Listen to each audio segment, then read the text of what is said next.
Oke, konten kali ini kita akan membahas terkait dengan transfer update yang mana ada banyak pemain, bukan banyak sih, ada beberapa nama besar yang berpindah dari klub satu ke klub lainnya yang menurutku cukup menarik untuk dibahas dan juga apakah layak pemain tersebut, bukan layak, apakah pemain tersebut dibutuhkan di tim itu kayak gitu, oke? Mari kita bahas. Yang pertama itu ada Kai Havertz yang menurut Fabrizio Romano sudah here we go ke ke Arsenal gitu. Nah, Kai Havertz ini apakah Arsenal membutuhkan Kai Havertz? Pertanyaannya. Menurutku butuh tapi tidak urgent kayak itu. Nah, yang dibutuhkan Arsenal itu apa? Yang dibutuhkan Arsenal itu adalah seorang seorang sayap kiri. Mereka butuh sayap kiri, bahkan penyerang nomor 9 dan juga back kayak itu. Nah, sekarang gini, Kai Havertz menurutku adalah tipe pemain yang bisa bermain di banyak posisi. Dia bisa main di wing kiri, wing kanan, di belakang striker dan juga menjadi striker. Terbukti di Chelsea dia banyak memerankan peran tersebut kayak gitu. Cuman kalau menurutku dia lebih nyaman itu bermain di belakang striker. Either itu sebagai second striker ataupun menjadi seorang attacking midfield. Menurutku dia lebih nyaman menjadi di posisi tersebut daripada menjadi seorang striker target utama gitu. Karena terbukti juga di Chelsea dia 1-2 musim dia dipasang menjadi target man juga nggak works. Mungkin mencetak gol tapi tidak bisa mengangkat Chelsea lebih jauh lagi gitu. Nah, sekarang menurutku apakah dia cocok kayak gitu? Menurutku sih ya kayak aku bilang di awal cocok, cuman tidak begitu urgent kayak gitu karena dia 11-12 lah dengan Jesus yang bukan tipe striker yang bisa ngegolin dengan sedikit peluang gitu, dengan ya 2 peluang 1 gol, bukan tipe pemain yang bisa mengkonversi peluang dengan baik gitu. Terbukti di Chelsea dia banyak-banyak buang peluang juga gitu. Banyak-banyak tidak bisa memanfaatkan peluang juga. Jadi menurutku ya kalau untuk dan juga dia bisa juga sih bermain di posisi Odegaard, tapi secara kreativitas ya jauh Odegaard itu lebih kreatif daripada seorang Kai Havertz kayak gitu. Jadi ya menurutku good luck aja dengan Kai Havertz, tapi dia bisa bersaing, at least dia menurutku masih secara permainan dia cocok dengan Arsenal kayak gitu. Karena Arteta juga kan tidak tipe pemain yang ngandelin dribbling untuk merusak permainan lawan gitu. Dan juga Kai Havertz bukan tipe pemain yang dribbler kayak gitu. Dia tipe pemain yang positioning, tipe pemain yang mengandalkan passing untuk melewati 1, 2, 3 pemain gitu. Jadi ya secara sistem cocok. Cuman apakah bisa mengangkat Arsenal lebih jauh lagi? I don't think so gitu. Karena kita semua sudah tahu. Aku udah sering lihat main dia dulu di Leverkusen, sering lihat dia main di Chelsea ya. So gitu loh, biasa aja gitu. Bukan pemain-pemain top juga ya. Tier 2 lah kayak gitu. Cuman kalau dibilang apakah cocok dengan permainan Arsenal, rasaku cocok kayak gitu loh. Oke? Nah, selanjutnya itu ada Kovacic yang dinyatakan resmi bergabung dengan, bukan resmi, here we go oleh Fabrizio Romano ke Manchester City gitu loh. Gini, Kovacic, aku udah sering nonton dia mau dulu di mana?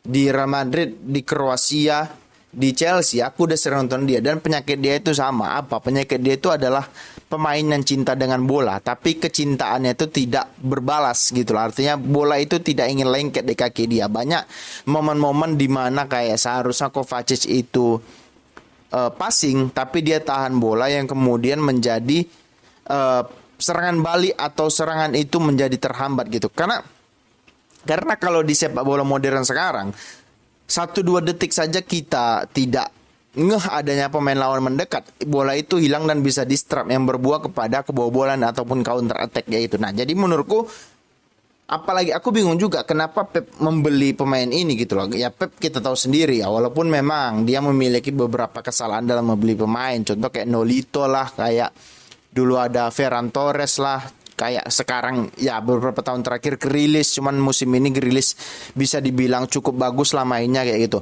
Dia juga manusia, pernah melakukan kesalahan. Cuman apakah Kovacic cocok di City kayak gitu? Nah, gini.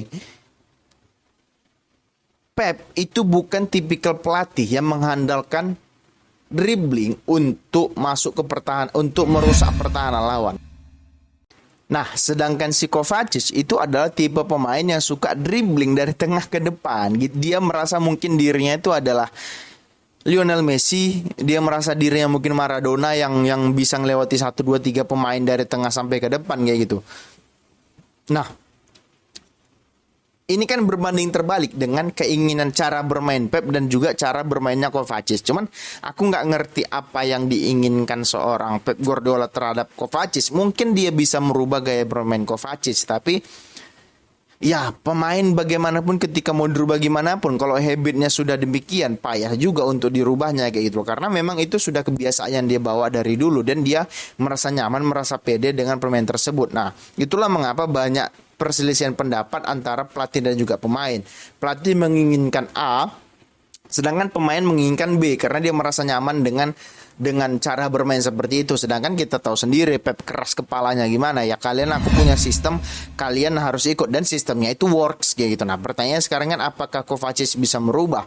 I don't think so karena dia sudah umur berapa Kovacic? Umur 27 28. Kalau dia masih umur 20 21, mungkin Pep akan bisa menginfluence dia untuk merubah cara bermain dia. Mungkin di tahun pertama tidak akan berjalan bagus, mungkin di musim kedua kalau misalkan mereka masih bersama mungkin bisa-bisa aja sifat suka dribbling seorang Matteo Kovacic itu akan hilang kayak gitu. Tapi ya kembali lagi ya gitu, apakah Pep bisa mengontrol pemain berusia berapa dia? 28 29 ya I don't think so lah kayak gitu. Karena pemain 28 29 egonya udah gede dan juga habit yang dia buat terhadap permainan itu juga udah sering dilakukan. Jadi agak sulit juga sih menurutku kayak gitu.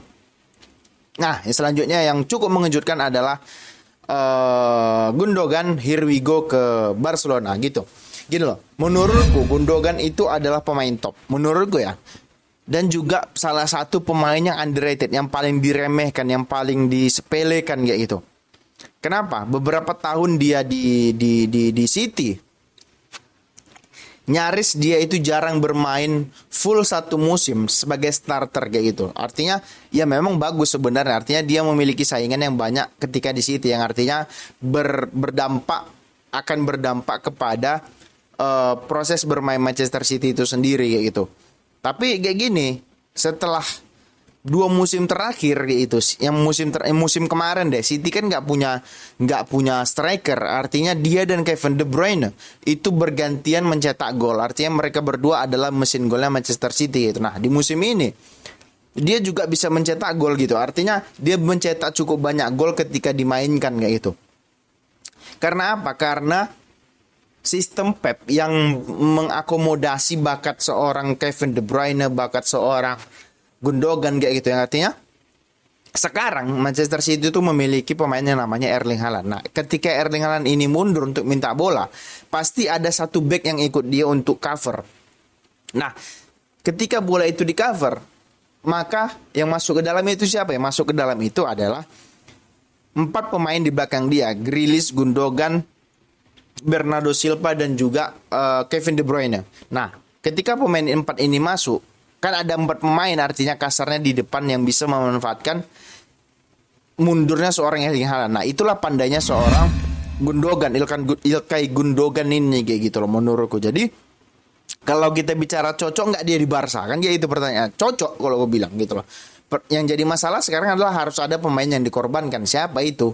Ya kalau nggak De Jong, Xavi, Pedri, ya ini 3 pemain ini harus dikorbankan. Ya nggak mungkin dong Barcelona ingin membeli Gundogan tapi didatangkan hanya untuk menjadi pemain cadangan. Nggak mungkin juga gitu loh, ngerti nggak?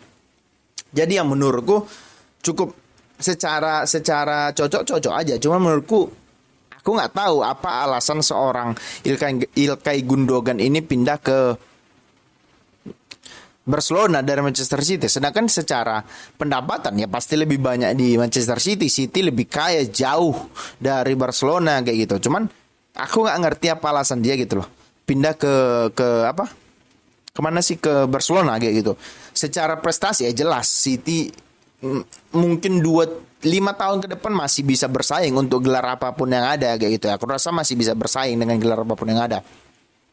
Secara gaji kalau diambil duit ya dia ambil ke Saudi. Nah, menurutku kenapa dia memilih Barcelona ini lebih kepada gengsi sih, lebih kepada nama besar kayak gitu ya. Sejarah Barca dan juga secara Manchester City nggak bisa kita kita komparasikan karena ya City at least sejarahnya itu baru terbentuk ya 10-15 tahun terakhir, sedangkan Barcelona sudah mungkin 50-70 tahunan sejarah dia dibentuk kayak gitu ya, kurang lebih lah kayak gitu. Jadi ya menurutku itu salah satu alasan kenapa Gundogan itu mau memutuskan pindah ke Barcelona kayak gitu. Cuman ya yang aku heran apakah dia bisa berkembang di bawah Sapi, itu yang aku masih agak ragu kayak gitu. Karena iya memang tahun lalu Barcelona juara, cuman bermainnya itu bukan seperti Barcelona yang kita kenal, jarak pemain itu dekat, umpan satu dua sentuhan, kombinasi-kombinasi. Nah, bukan bukan Barca yang seperti itu yang kita lihat di musim lalu. Barca yang kita lihat di musim lalu itu adalah Barca yang mungkin terburuk dalam 10 tahun terakhir kayak itu loh. Karena dalam artian bukan secara skuad ya, secara permainan gitu.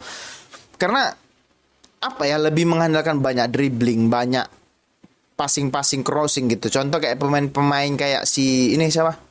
Rafinha itu kan bukan pemain-pemain yang bisa ngangkat Barca menurutku. Tipe permainan seorang Rafinha itu kan kayak Anthony kurang lebih gitu loh. Dia nggak berani, bahkan tapi Anthony lebih berani menusuk ke dalam. Kalau Rafinha enggak.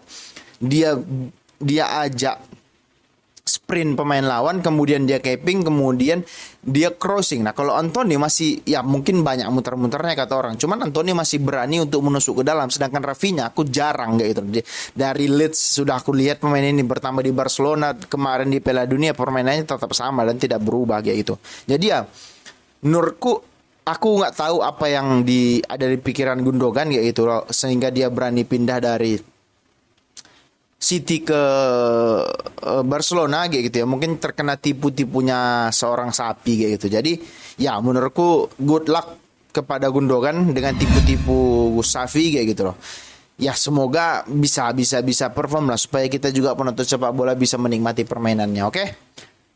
Itu dulu terkait dengan transfer ini, semoga kalian menikmati dan ciao.